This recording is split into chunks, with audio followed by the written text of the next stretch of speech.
there. And there you are. Okay. OBS. Shut up, Mac.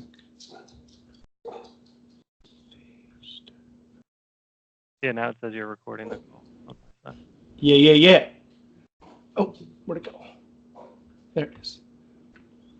All right, so welcome everybody who's tuning in. This is the first official Comic-Jon character focus episode, and we have our great friend back on. It's it feels amazing talking to you on Skype again.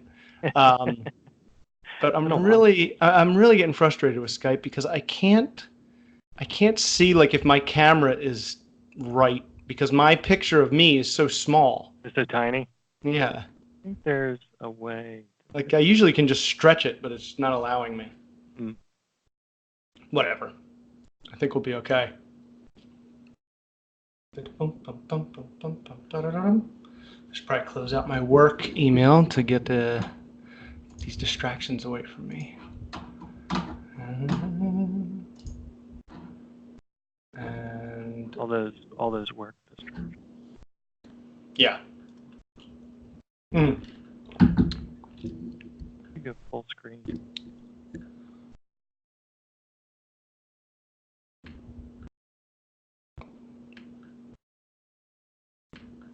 Why would it be so tiny? Why wouldn't you want to be able to see like that you're in frame? Yeah, or that I don't have anything in my nose. My nose. Yeah, it's so tiny though. Like it's ridiculously tiny. I know. Not even like.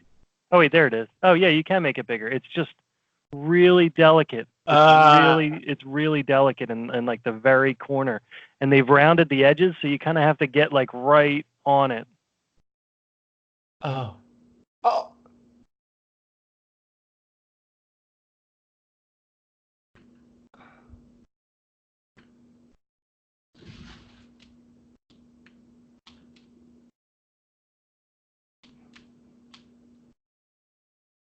Yeah.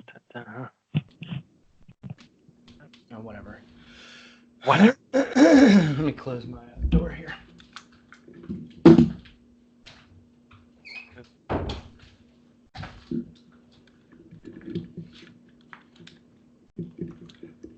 All right, so we're back. I'm back. I'm here.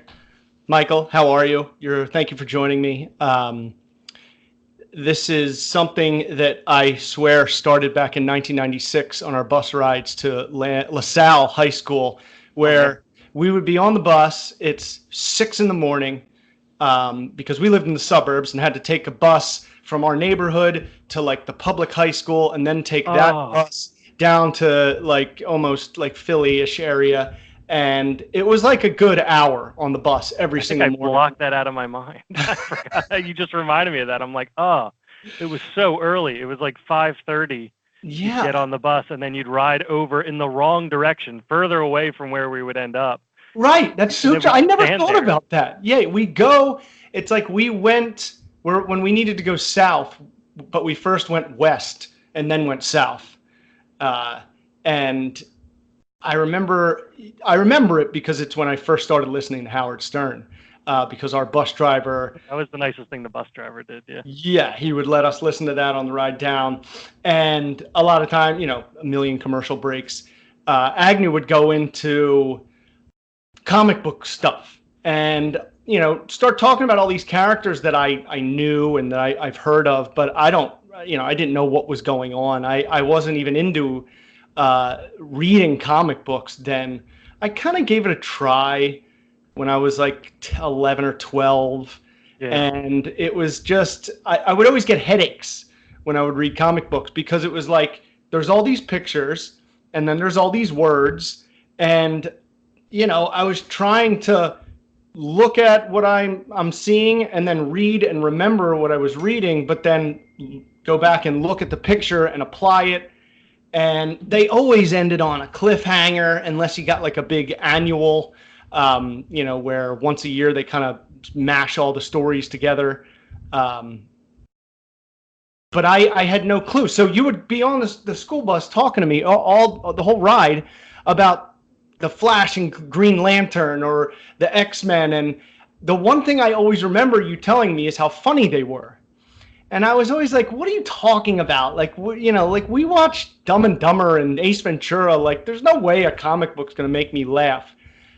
And that's like, it's not the main thing that I like about them, but it's such like a surprising joy to like literally be reading the comics and laughing out loud because of the way that they kind of set up a joke, or they kind of are self-aware and they almost make a joke about themselves that you're thinking about as you're reading it because it is a make-believe world. I think in the comics they kind of give you a payoff. So they give you for the time spent that you've invested in a story, they'll make a reference to, another story or another comic or something that happened a while ago, and they'll make a joke, and it's almost like they're making a joke together where it's inside, friends, let's say of the various times that Batman has had his mind wiped, they'll be in a completely different situation. It'll be 4 or 5 years later, and he'll be talking to somebody, and they'll be like, yeah, well, we can call him up. And it's like, we have trust issues, and you'll know what he's talking about. But anybody that's just getting started will be like, Batman just being Batman. But it's kind of like a joke between friends, and then you're let in on it. So right. Yeah. They kind of, they like, it's not like on the surface. It's a little lower, just a little lower. I think that's what it is. They kind of like loop you in to an inside joke. You know what I mean? Like you laugh at it more because you've been invested and with these characters the whole time. I think that's why so many people like the Deadpool movies and the Deadpool comics, because it's like a fast pass. It's like, all right, I don't have to invest the time. He'll just make all the jokes and all the references, and break the fourth wall, so I can just jump right into what's going on. That I mean, it's like a Cliff Note. I was right. I was always like, Deadpool's so popular because Ryan Reynolds is so funny and the costume looks so good. I mean, there's a million different reasons, but the main reason is that he's by far the funniest character. He's just like a comedian who has all these, skills, and he's got the mutant ability. But that's what I feel like they're starting to lean into that more and more in the MCU. Like when they first came out, Phase 1 or whatever, they came out with Captain America and Thor after Iron Man, and I'm like, well, Iron Man's the funny guy of the group. Captain America and Thor are probably the most least funny people in comic books. And that's kind of what the first early movies, the first two, the original Thor and Captain America, the first Avenger, they weren't really funny at all.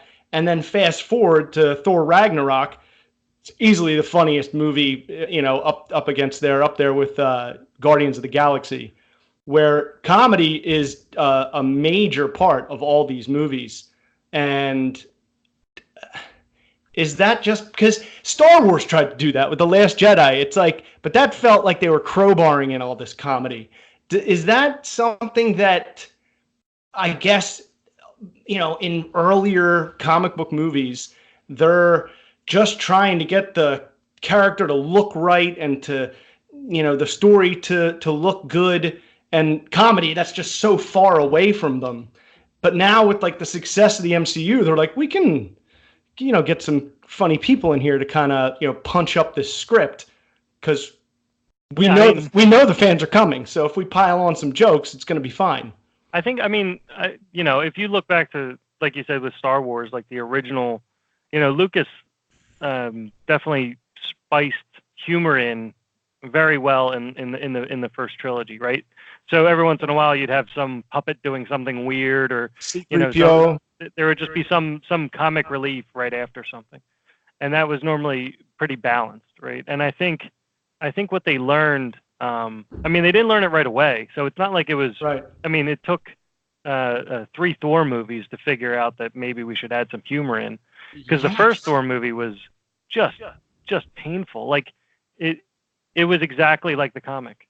It was exactly like, if I picked up one Thor comic and I read it, that's exactly what the first Thor movie was. Like somebody reading one Thor comic. And I honestly, I can admit that I was never a Thor fan. I never really got Marvel too much, being as it was always Gamma this and Gamma that. If you go back to like the actual origins, like before everything started getting written for, today's audience. Right. Like the weird thing about comics is it's like, great, I'm going to get into comics. I'm going to start on issue 1. Big mistake. Don't do it.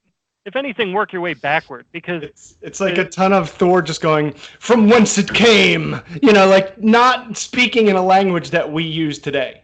Yeah, you would almost need somebody who read it and went back when it was amazing and explained to you why it was amazing. Because if you read it, they were just ways to raise money. It was kind of like almost like a freebie type thing. And there was the comic book code that kind of kept it very, very repetitive, and certain things couldn't be shown. The comic book code is basically the I'm trying to think of an equivalent of today, but it's basically like what was that? Can you explain it? I kind of don't really understand it. Other than it's like, being as I'm an expert and half read the first chapter of a book on it, I can go pretty in depth with this.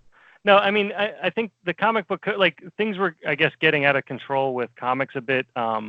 There, if you look back at some of the early Wonder Womans, there was like a lot of weird, or like expose covers, and it wasn't just like the mainstay. There was a lot of these detective and horror comics. That was a majority of the comic scene. Not everything was, Superman, Batman, and all those. Right. So a lot of these were just random stories that were being told, and that's where you'd get like Tales or Detective Comics. Like, it wasn't Batman; it was just a bunch of detectives.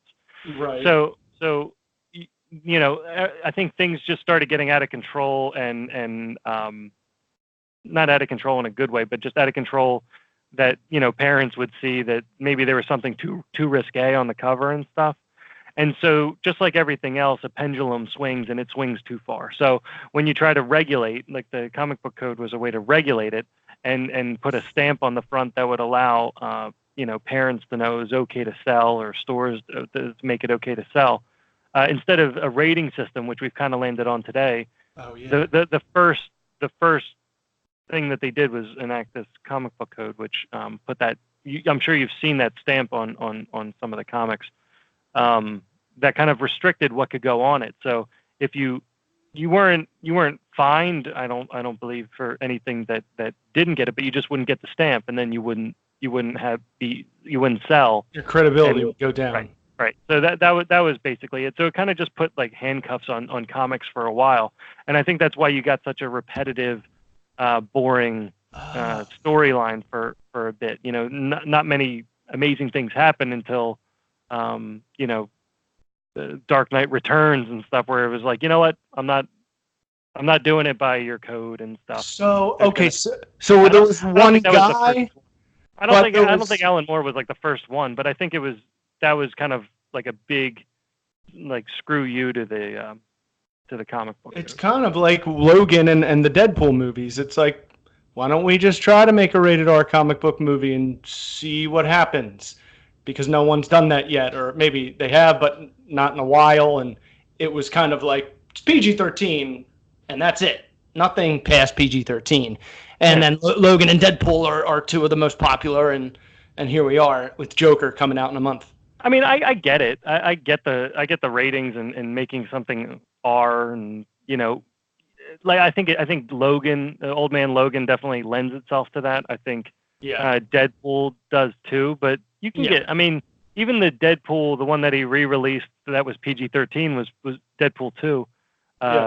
Once Upon a Deadpool or whatever. Yeah. That was pretty entertaining too, just because he had to keep it clean. So I mean, we went out and saw RoboCop when we were kids. That was rated X originally, right? That was rated X. Yeah, that's right. And if you go back and watch the X watching the regular, I guess, R version is rough. But we watched it as kids, like, yeah, RoboCop. I love RoboCop. I want to get the RoboCop Nintendo game, and I'm going to be RoboCop for Halloween. But that movie had somebody getting riddled with bullets for about 5 minutes. And if you watch it now, like if you go back and watch the X-rated version today, you'll actually stop and look at your watch, because you'll be watching the scene and the guy's getting hit by bullets, and you're like, I think you got him. Like, we can move on. The scene just keeps going. Like, he just keeps getting hit with bullets.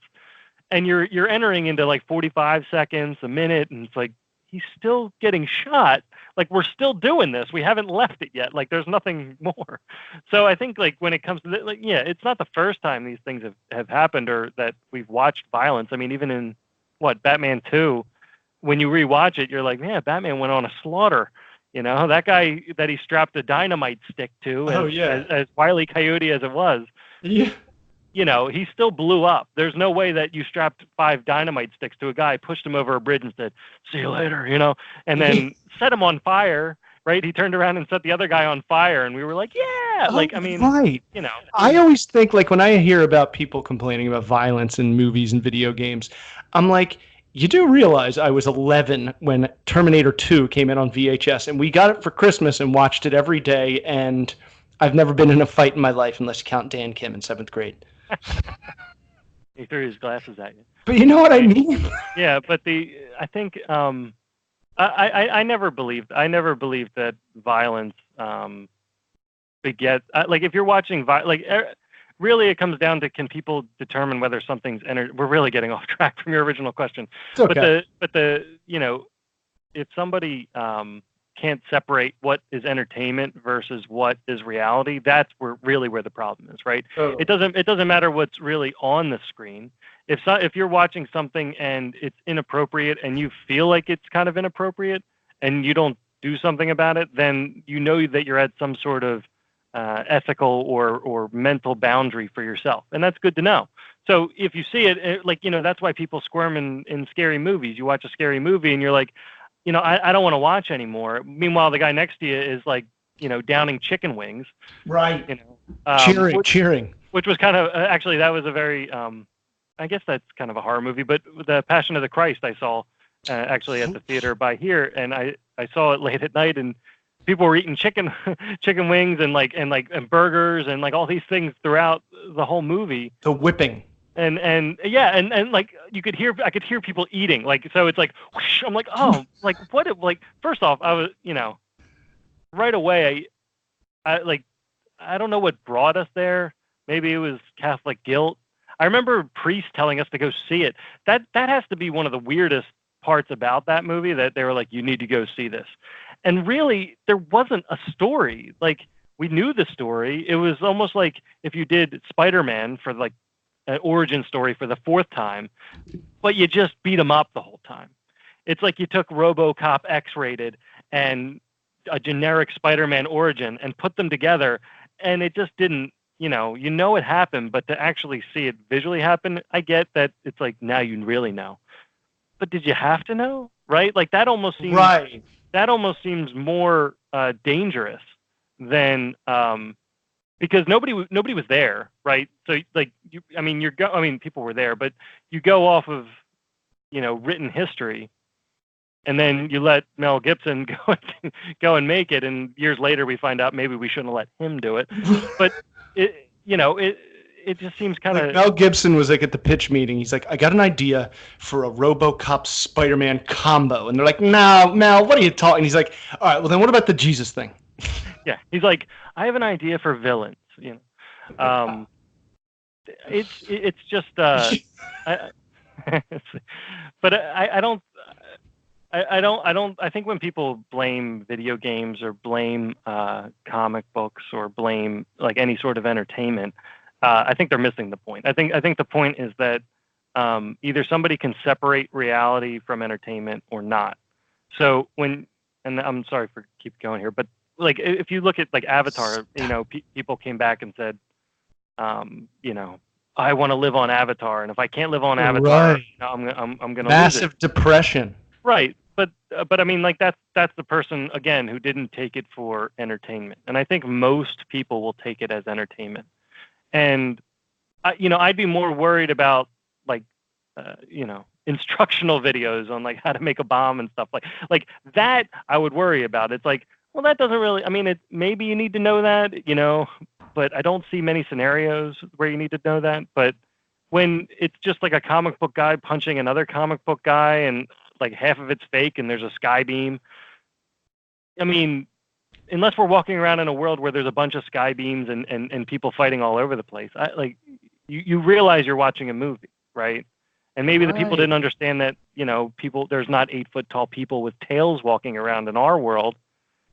But, I don't know. No, it's interesting because it's like you can choose to spin what you learn from watching in a positive way for your life going forward, or you can I don't know, be weak-minded and let it really make yourself worry about yourself.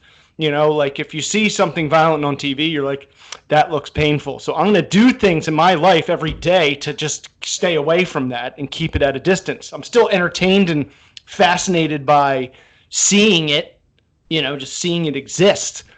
But it can't be existing around me because there's a lot of blood. I think we're also in kind of an interesting situation here because, the people that originally imposed that video games and violence in movies is bad and all these things, especially video games and especially comic books, they never really experienced comic books and they never really experienced video games, right? So this is going to be the first time where the parents, especially feeling everything for the first time as parents, I just went back and started watching some movies. I like to preview movies before showing them to the kids. Even if I've seen them before. Oh, right. Just go rewatch and make sure there's nothing awkward. Right. Even I was watching, I started watching Fern Gully, The Last Rainforest. Never seen it. I've probably seen it 1,000 times as a kid. I know. And I remember it, but rewatching it, a lot of it does. I do hear that screech. I hear this noise where it's just nonsense getting yelled at me, right? And I don't remember it as a kid. I remember the songs and the beats and things trigger the nostalgia in my head. But when I'm rewatching some of these things, I only hear the noise. I was rewatching Curly Sue the other day, and it just seemed extremely violent. She hits him with a 2x4, and then they're conning this lady to get into her apartment, and I'm like, what? I remember this happening, but I remember feeling like it was a lot more humorous when I was a kid, and I'm watching it trying to think of how my kids are going to interpret it, and I'm just like, I don't want this. So now, and as soon as I say it, I go, what did I just say? Now I'm becoming the right, the helicopter, the code for what movies we can and cannot watch. Right. But I started getting that perspective too. It's I can understand the perspective of, what? These things are bad. They're all bad. Okay. Maybe we need to rate them. Yeah, but is the rating system good? Okay. What other information do we need? So I think it's more balanced today. Everything has a rating system. I think that helps. And then It's just really up to the parent. But when people say, "Oh yeah, this is why people are fighting," or "This is why people have guns," no. I don't think that's the reason why, because that's entertainment. Right. And it may very well give them some sort of idea, but they were looking for that idea because of something else, and it's usually because the girl isn't calling you back.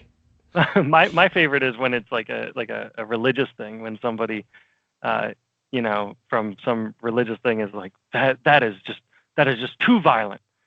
It's have you read the Bible? I know. Have you really read it? It's a bloodbath. Half of it is a bloodbath, and then it's kind of quiet in the middle, and then all of a sudden it's a bloodbath again. It's not, all of these stories, most of them have been told before, right? I mean, going back to the MCU, honestly, the formula was kind of laid out, and then they just kind of followed the same formula, sort of over and over, at least until you got to Infinity War. I think Infinity War and Endgame, that was kind of a bit of a tweak, but once they figured out the Iron Man formula, which is joke, do something by accident, remember it. And then the guy who you're working with the whole time becomes the enemy, or the guy that you saw in the very beginning becomes your enemy. And then you fight him and you're sort of equally matched, but he's a little bit better. And then that thing that you accidentally did in the first act, you use against him to beat him. And that ends up being the whole MCU overview, right? So even watching Spider-Man Far From Home. Sorry, they both have home in them, so I always keep. I know that's why the third one's going to be homeless because he's not with Disney anymore.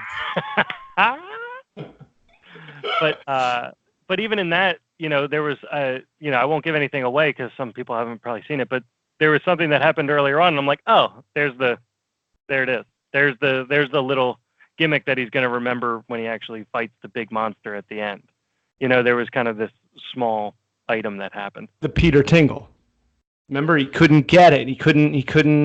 It always sounds out of place. Like, whenever it happens, it always sounds out of place. Whenever something occurs, it's always, in all the movies, if you watch it, it just the dialogue on it or what actually happens, it just seems injected. And then if you can remember that, and once I heard it the first time in the first Iron Man, which I loved. I mean, it's still a good formula, right? If you go back to Joseph Campbell and right. The Hero of the Thousand Hero's Tale. The hero's tale always follows the same point. So to follow the same formula is fine. As you can see, it's successful. Right. So it's not a bad thing, and it's definitely better than what DC has been doing.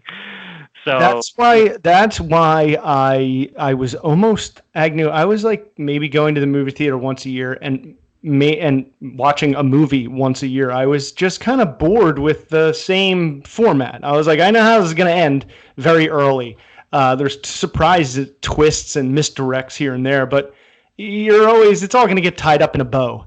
But the way that Marvel just did it, I was like, well, this is cooler than everything else. So, I mean, it's all the same damn story. This just looks cooler, and they're great actors, and now they're funny, which brings me to my original thing, is that the humor is going to be... is it going to be too much? Are they going to overdo it?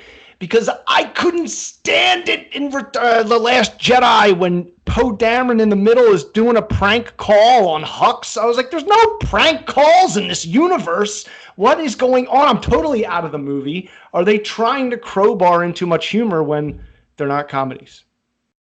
Yeah, that comedy... I think it's fine to have comedy in Star Wars, and I definitely think they kind of needed a little bit more. Yeah. Like they had some good in The Force Awakens, where that's not how the Force works. Like that was a hilarious line.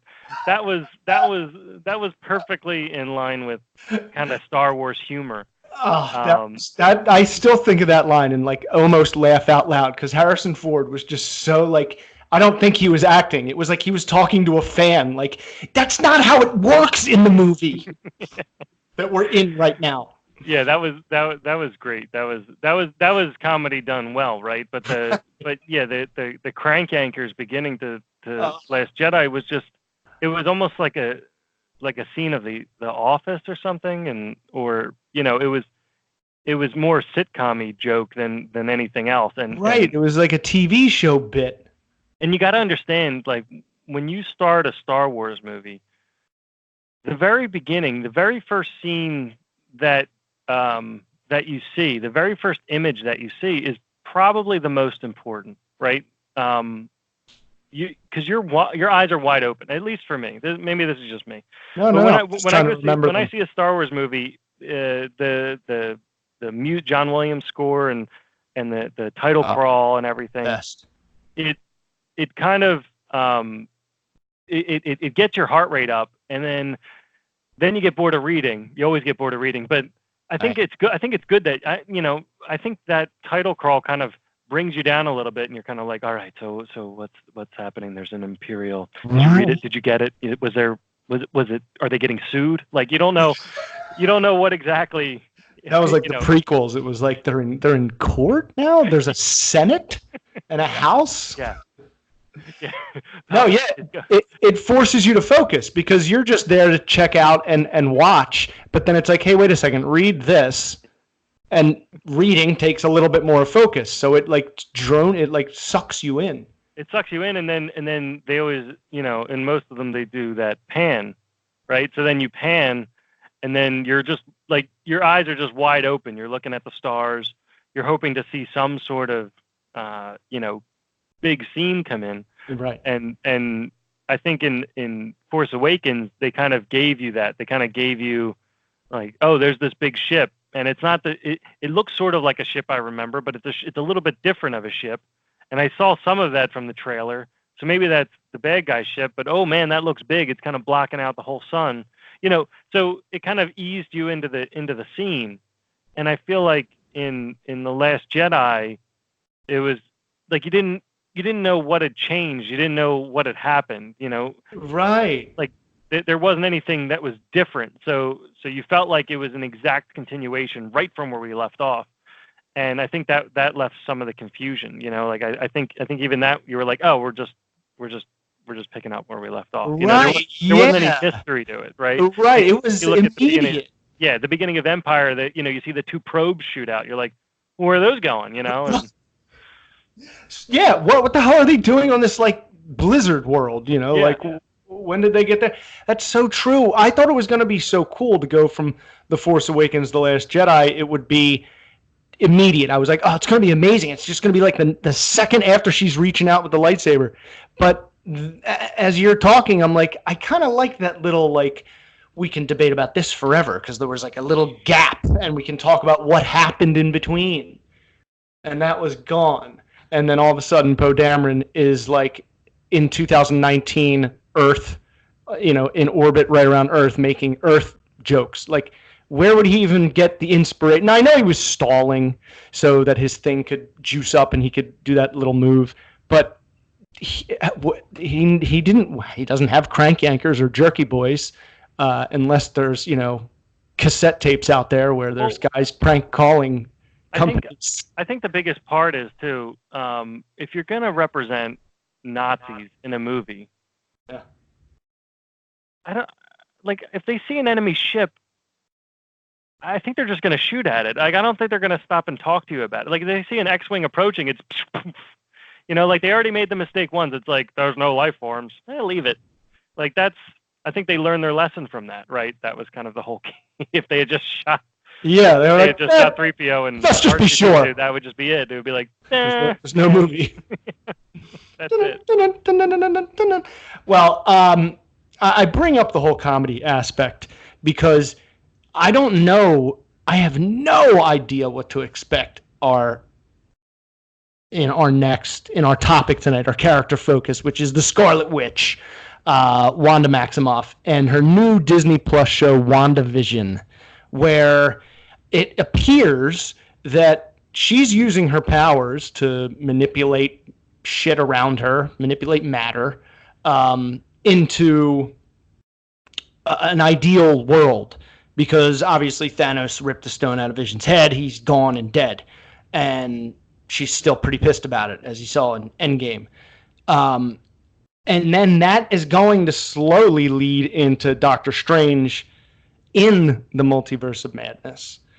So is this going to be like, are they going to do it like, have you seen the promotional art where they look like they're in the 1950s sitting on a couch like, hey, honey, where's the milk for Junior? Well, he's out playing with the dog. Like 1950s, like everything's great and the woman and the man are all, nice and dressed up sitting on their couch. Even the font in the logo, WandaVision, looks like Frigidaire. Like it looks like the appliances in the 50s, the way it was written. It's crazy. I've seen nothing. So. It's crazy. So my prediction, my guess for the plot, because there's only rumors swirling around now, nothing like confirmed, but I think she obviously uses her power to manipulate this pretend world, and for maybe the first episode, maybe only half of the first episode, maybe the first 2 or 3 episodes, it's like a sitcom, and it's just like them in this like a fake world, and that slowly begins to break down because of some villain, maybe Nightmare, and that's what leads into Doctor Strange. And I think that's how the X-Men are going to pop up. Well, her powers are based on the reality stone, right? Like that's why her powers are red, like the reality stone. Yeah, that kind of like activated them or something. But yeah, she can manipulate reality. I'm so confused as to what they're going to do, how they're going to merge everything. Being as, she's actually a mutant, but you can't say that she's a mutant, and she's not technically a mutant in this. And if we're going to multiverse it, yeah, I think Like Multiverse. I think I'd mentioned it to you before, not on this, but on just in person. In the Ant-Man and the Wasp as that was kind of like one of the throwaway movies. I mean, it was important, like things happened in it, but honestly, the quantum realm was like its basic contribution, and I think that was it. Yeah. Right. And that Asian like cop, the FBI guy that was checking on him, it was really funny. He's in that. Yeah. He's in this WandaVision. He's in this WandaVision? Yeah. Seems like a stretch. But I guess maybe they moved to San Francisco. I don't know. I thought he was based in San Francisco. Anyway. Yeah. But when Michelle Pfeiffer came out of the quantum realm, she talked about how evolution works. Like they didn't go very deep into it, but I do feel like the statement that she made when she came out, she was talking about evolution, and I felt like that was the first key that they were going to just kind of leave a seed there for bringing the X-Men in. If just kind of like leaving the door open. We don't have to shut it. We don't have to, but I'm just going to leave this door open, and so that we can always go back and reference it. Like, yeah, we knew the whole time. She even gives a hint in Ant-Man and the Wasp where she says, like, be careful of those time holes or time portals or something. Like, don't go near them. Yeah. And that could have just been tied in later too, because they didn't talk about time portals at all in the except for that time operates differently. Because that was just the end credit scene. Those sometimes get shot, months later. So they were hey, you know what? You guys are gonna dust. So. Oh yeah. Yeah, that was Ant-Man and the Wasp was like the feel-good filler, kind of like Spider-Man: Far From Home. It's like it's pretty much on its own. I mean, now with the whole Disney Sony nonsense, who knows what the hell? But it can be pretty standalone-ish. It's not part of the giant build-up, chaotic, emotional, Avenger movies. No, those were great. As far as WandaVision, I don't know. I mean, it's going to be like a television show on Disney Plus. Is that right? Right. Yes. And the name is just so close to WonkaVision. It really messes with me. I don't know why. WonkaVision was the TV that he invented in the where chocolate. He shrinks. Well, yeah, Mike TV, like he gets shot, but then he goes into the TV and he goes, "Look, Mom, on TV," but then he like walks out of it, and then he's real tiny. Right, like he shrinks. I wonder. Yeah. I mean, he's passing above our head. Right, in little particles. Yeah. They have no. I feel like the title WandaVision is like Wanda's vision. Like it's her vision of what like her life could have been with the guy named Vision. It's kind of like a double thing there. So it's not real. And I think starring obviously Paul Bettany's in it and Elizabeth Olsen, who is the sister to the Olsen twins. I found that out not that long ago. Pretty insane. Triplet? Did we not know? No, not a triplet. I just can't wait to see how they tie it into Doctor Strange because it's called the Multiverse in the Multiverse of Madness, and it's the first horror movie that they're going to do.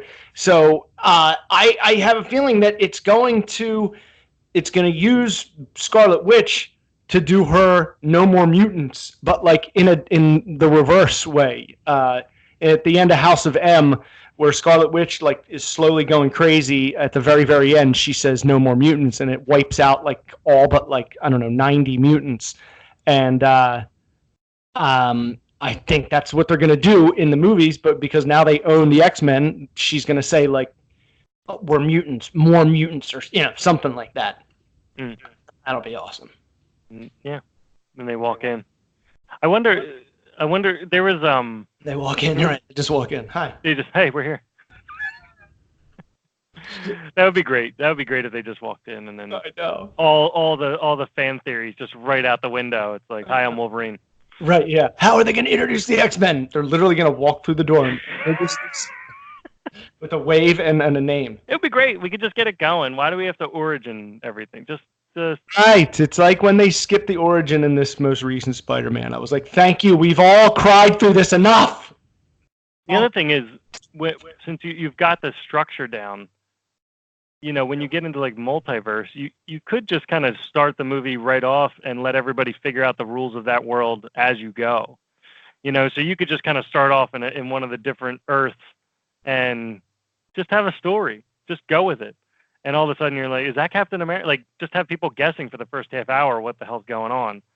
And it would probably just be an entertaining story and just have that Earth and that Earth. Like, I would just have a whole bunch of Earth movies, like a what if stories, and just keep rolling with it. And then you get these like special cameos, like all the things that you did in this Earth don't really matter, right? So because there's a multiverse. Yeah. So you could still have, Captain America could still be young and Tony could still be there. So, I mean, it would be pretty entertaining, but I understand why that could be complicated too. I think, I don't know when it comes to adding them in, how that's going to work. I do think bringing the X-Men in, but there's so many mutants. I don't know, I knew like the '90s show. I knew maybe a few extras, but there's so many. Really? How many? I don't know. 50? Oh, mutants? I have no clue. How many mutants there are, but it's just like the amount, the roster that you could pull in is just enormous. And I don't think anybody's going to ever be happy with the roster they pull in because they're all going to want, the guy who's shaped like a bird but has no actual other powers other that he looks like a bird, and they're like, where's that Easter egg? And it's, like nobody's ever going to be happy. They're going to want the most obscure reference. I want my Easter eggs and my deep cuts. In DC, there was this series. I can't. I'm trying to remember when it actually happened. It might have been in '52, or somewhere around World War III or something. I can't remember when it happened, but it was basically Ray Palmer, the Atom, and Red Hood, and there was a girl. Maybe it was Starfire. I can't remember. Again, this is like something I read a while back. Starfire, the member of the Titans. Maybe this happened right after Identity Crisis. Maybe like Ray Palmer was trying to find his ex-wife, and she shrunk somewhere, and they were going after her to find them. And somehow they all teamed up. It was like the most odd team up ever. Mm-hmm. But they were hopping through this, I guess it was called like the microverse or something like that. So they'd get so small that they'd actually change over to another universe, and then they'd get large again and check to see if they were in the right one. So they'd go down like the quantum realm. It's basically the quantum realm, and that's why I'm thinking of this, because it's very identical to what they went through. And they'd pop up, and all of a sudden they'd be big, and they'd find out like, Superman's Russian, or Zod became Superman, or everything would be weird on that Earth, and then they'd be, nope, this isn't it, and they'd all shrink back down and keep going, and they'd fight monsters. Like, it was very dangerous, I guess. Like, as they traveled, there were things that could stop them or hunt them down, and then they would just keep popping up in all these different ones. So it was kind of an entertaining story, because every time they popped up, you didn't know how safe they were, or what you were going to run into, or if it was just going to be funny. Like, in some of them, it was just kind of funny. Like goofy things would happen to them. Yeah, I don't know if you ran into like Batfink or something like that, but you'd run into silly character of you could I don't know, they didn't really pop into too many places, but it was entertaining. But that's what I was thinking of. Do you think they'll ever do Mr. Impossible? Do you know him? No. He's like this green guy with like a banana shaped head kind of thing, and like a purple suit, but he's like really small, but he can turn into anything. Like, he's invincible. He's like untouchable. He's like this character that shows up, and he's like kind of good but kind of bad, usually ends good. Mr. Impossible, check him out. He's so weird but like kind of awesome at the same time. He's almost like, shit, we've written ourselves into a corner. Get Mr. Impossible, and he'll come in and like do crazy shit, but then kind of leave like on a sour note. Like, he'll save them, but he's so weird.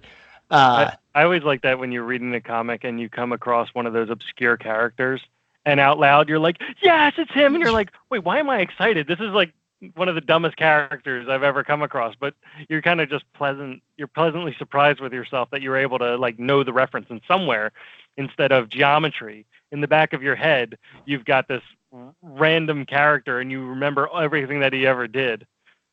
Right. Like he shows up in this Silver Surfer comic where he's kind of like going at it with Thanos. I think it's like sort of like part of Infinity War, like Thanos trying to collect all the stones. Yeah. It's not that one, but it's like Rise of Thanos or something like that. Anyway, Silver Surfer bumps into Mr. Impossible, and he kind of gives him this like long motivational speech, and the Silver Surfer keeps trying to like kill him, but like he can't because Mr. Impossible's like invincible, but he's not like violent. He's just kind of like a pest, and I think that was like a whole book. Like at one point, it came out as like a single comic. Like I bought it; it was part of like a big story. And I was like, that was such a strange episode. Like if it were one episode, it would feel like the Nikki and Paolo episode. You're like, nothing happened, but it was kind of fun. Like I enjoyed it and I kept turning the pages. And then I sometimes put on the Avenger cartoon for Hannah. Like I pulled it through YouTube and put it up on the TV, and he showed up in an episode. And I was like, oh my gosh, he's with the Avengers. Right, exactly. And you're so excited. You're like Mr. Impossible. Like Mr. Impossible. I thought that guy was a character who like nobody can beat him, and he's got like a banana-shaped head. And why do I like him? I'm so confused. I was like, I can't believe I thought he was just like a one-shot thing. Like he just showed up, talked to Silver Surfer, and then vanished. Well, you know what it is? You're part of the club who knows who he is, and now you've indoctrinated me into that club. But there's only so many people that know that reference. I think that's really what bonds a lot of comic book fans. When you go to like an actual Comic-Con, there is a level of how much do you actually know. When somebody dresses up as one of the most obscure characters, and you're able to identify it or something like that, that's kind of the initiation. That's the handshake, if you will, to kind of let you know that you're part of the club. So once you start reading these comics, you start gathering that useless information. I mean, it's not useless. Like like an Andre the Giant spray fart, you just blasted my brain out the back of my skull. Dude, and because if you think about it, even with anything, that makes the bond tighter. Like if someone makes an obscure Lost reference, you're like, I don't care what evil you do, I am your friend now. And that's what it is with comics. And that's why they're always like, we're going to get these deep cuts. I'm like, what are you talking about? Like deep cuts? Well, for the fans that like the deep cuts, they like them 10 times more than the fan who likes that, the Thors and the Caps and the Iron Mans.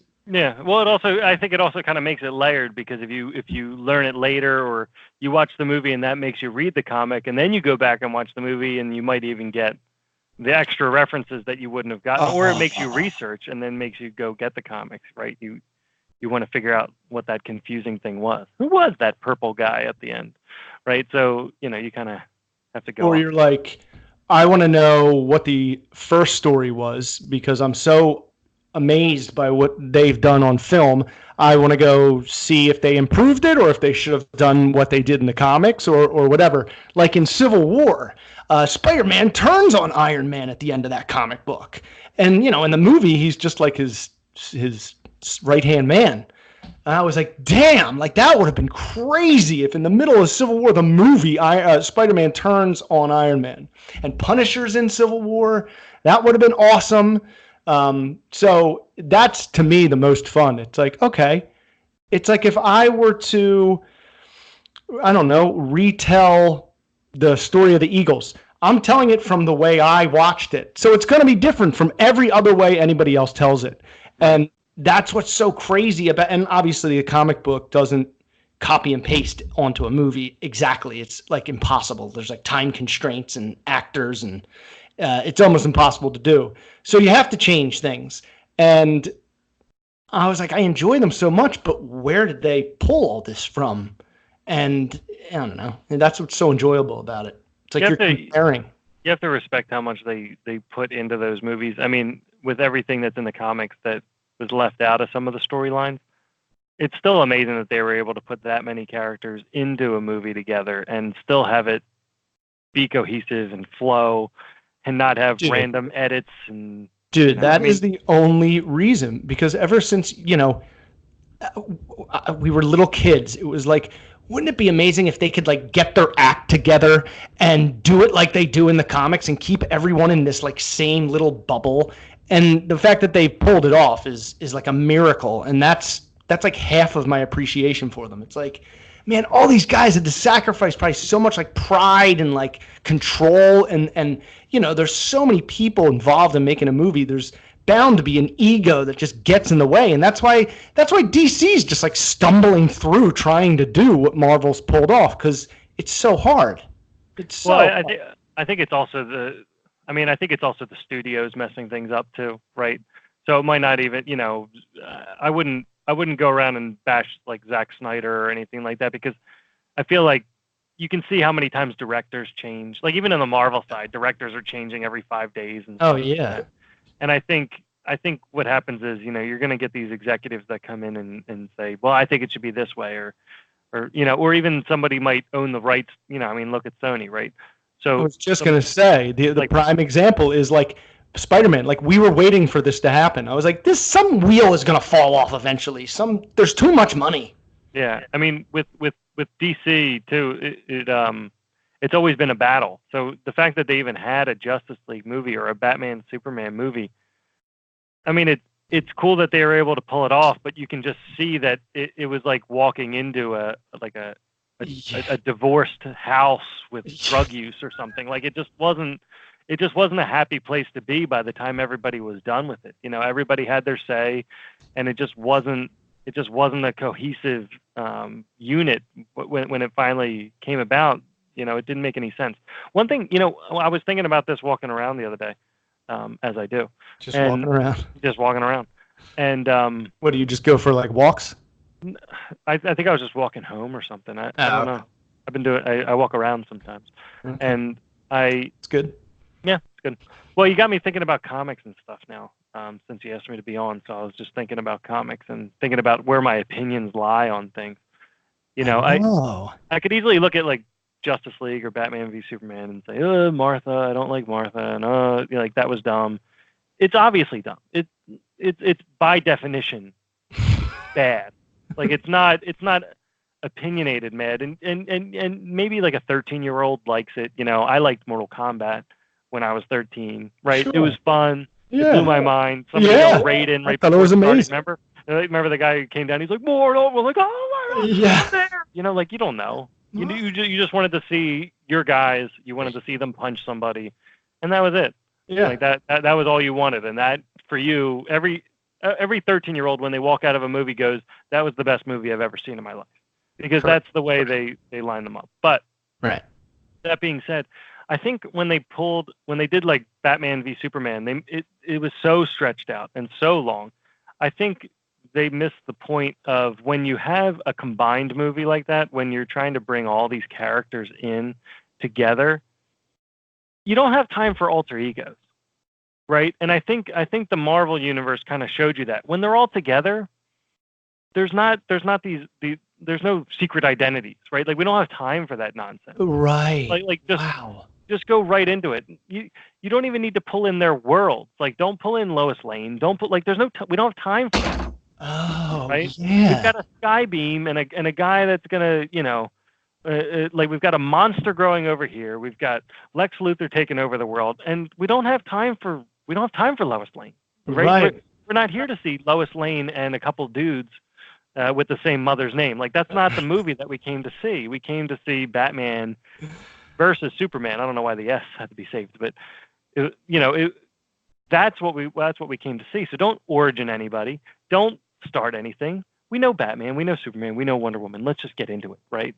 I mean, even the independent movies. And I know I'm getting off topic here again, but it can be done, right? But there is a difference between like a cartoon movie and a live action movie, right? Oh yeah. You put Wolverine in yellow spandex, and you really better be careful about it, right? Like the costume designer better, take a hint and make it better be awesome. look like battle armor or something. Make it look like he chose to wear it and that it's not just forced upon him, right? Right. Like there's no tactical advantage to yellow latex. No. Like I just don't see. If you're in a desert, maybe. Yeah. I'm in this banana patch. Like I don't really know how it's going to help him, right? The Wolverines aren't yellow. And it looks really cool in the comics, but sleeveless with spikes, and it just, I don't know. The mask. Yeah. So like when you get into it, but when you look at like let's say you look at the Wonder Woman movie, there's the movie and then there's the cartoon movie that came out maybe 5 years before it, and their storyline is practically identical. I mean, you could probably watch them side by side, and they'd probably move through the storyline very similar, except for that instead of it being the World War II or World War One. Was it World War II or One? I don't even remember. I think it was One. Yeah. So World War One, and then the cartoon one did present day, right? So that was really the only difference. But the same kind of stuff happened. Like there was still Ares and still like all these things. Oh, really? And that just kind of like. But I always felt like as much as everyone likes the movie one, I didn't enjoy it as much because I had seen the cartoon one, and the cartoon one was so much better. Like they even had the same scene where she meets a little girl or something like that, and instead of there was kind of different dialogue. It was very simple, like just a few changes. But I think it felt like you weren't preaching to me that girls should be better or that girls are tougher. Like, because that's really what it was doing in the live action movie. But in the cartoon, she lands girl power. She lands and she's in a park, and she like there's two boys and a girl playing with one another, and they have like fake swords or something like that. And they're like, you can't play with us. Like you're a girl or something like that. And she goes over and like Wonder Woman's like, what's wrong? And the girl's like, well, they won't let me play with them because, boys play with swords and girls don't. And she's like, well, first off, their form is terrible, right? Like he's leaning forward too far. Like he's swinging like a wild person. He's like, and she just shows her like a couple moves. She's like, you could take him out with this and take him out with that. Now go try it. And then the girl goes over and like knocks them both down, and she's chasing them with the sword, and the two boys are running away. I'm like, that was cool. Like, it wasn't it wasn't a sexist thing. It wasn't because she was a girl that she was helping her. She was just saying like, those two guys are bullying you, and you've got it in you to be better than them because they're just fools right now anyway. So go teach them a lesson, right? Instead of being like, you're a girl, now kick him in the nuts. Like that's not the way to approach it, No, like, it was like skill. It's about empowerment, It's about being empowered. And the thing is that they were sword playing, and if she can show the girl how to be a better swordsman than them, even in a few seconds, that's the key to it. Like that's the betterment. And now those boys are going to learn from her, and they're all going to be friends. Like it's a better solution. Swords right? person. Like they got taught indirectly. So that's one thing I like. But well, I think it's going to be amazing. The WandaVision show, just because that it leads into Doctor Strange. I pushed off Doctor Strange forever. It was like, I think one of the last ones I watched because I was like, the whole bending reality, it's probably going to go all over my head. But then after, I watched all the other ones, I was like, all right, Cumberbatch is pretty good. I'll give this a shot. And it skyrocketed to like my top 3 or 4 in the whole thing. He was so good. And the fact that he's got the time stone, which I just had no idea. Like in Infinity War, you're like, oh, he's the guy with the time stone. Cool. But he doesn't use it. Thanos uses it. So I was like, I don't know. I wasn't like intrigued enough to go back because I was like, it's probably just a movie about him finding the time stone.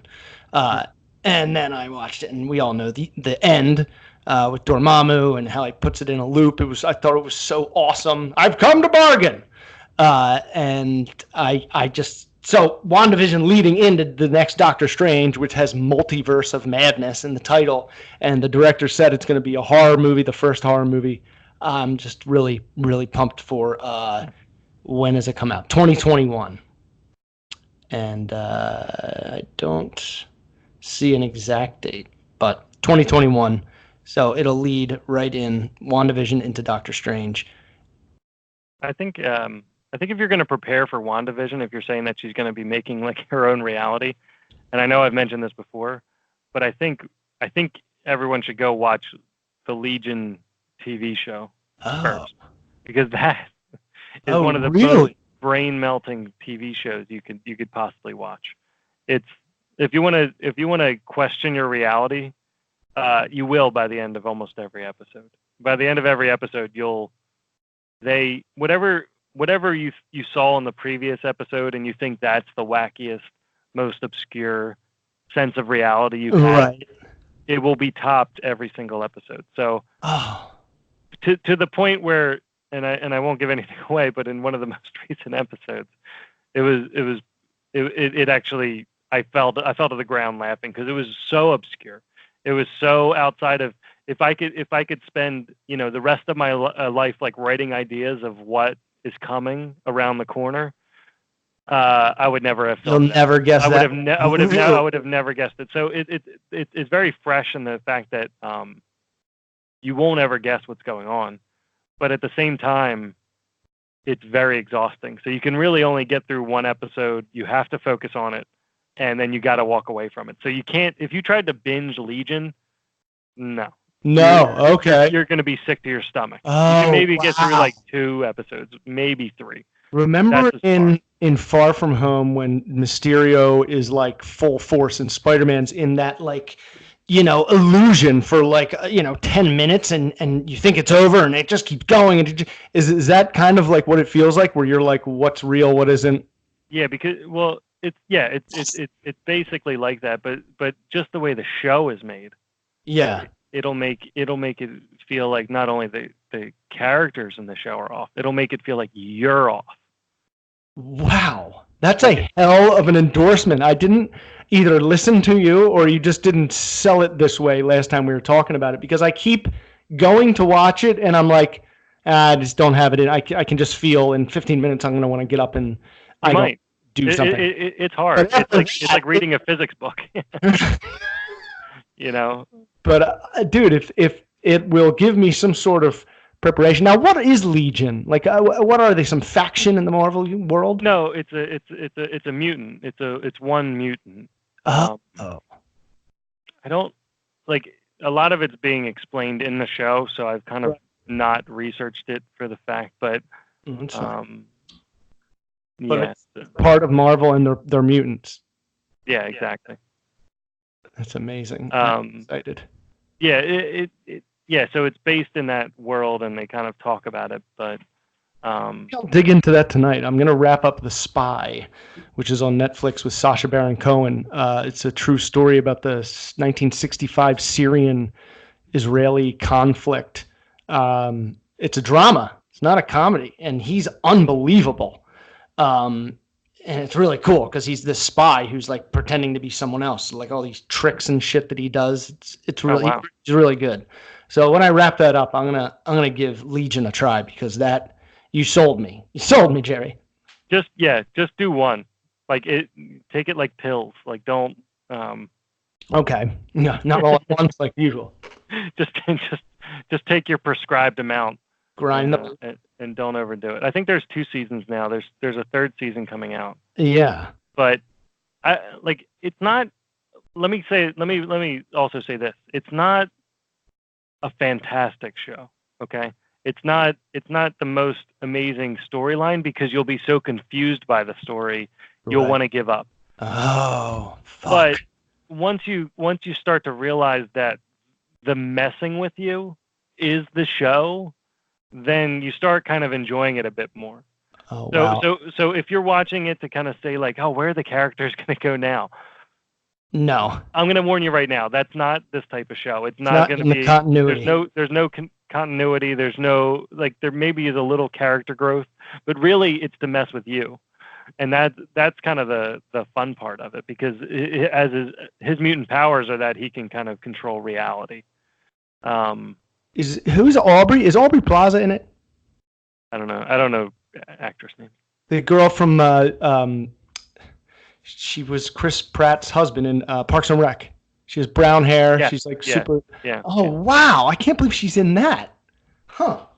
All right, I'm in. I will watch. I'm gonna give it a try tonight if I can. She's really good in it. Spy. She's really messed up in it. She's she is like born for the role. Yeah, I was just gonna say, like, what you're describing. It's like, yeah, they could have only cast her for this. You can tell that they're having like the time of their lives when they're making this, and I don't know how they have. It's on like FXX or something like that. Yeah, I have it's deep. no clue how they have the budget for it. Like, it does not make any sense how they have the budget for it, because the amount of effects and things.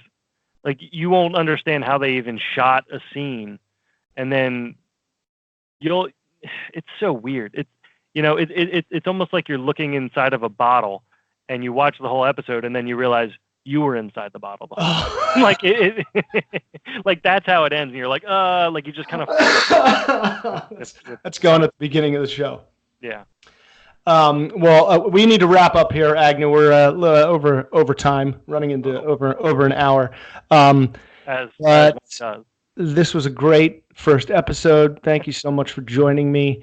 I hope you come back for the next one, where we'll obviously be getting into Doctor Strange. Well, maybe Doctor Strange, maybe Falcon and Winter Soldier, maybe the God of Mischief, Loki. Who knows? It's a surprise to you, and it's a surprise to Agnew. That's kind of part of the game here. And that's it. Make sure you follow me on Twitter at Jon_1.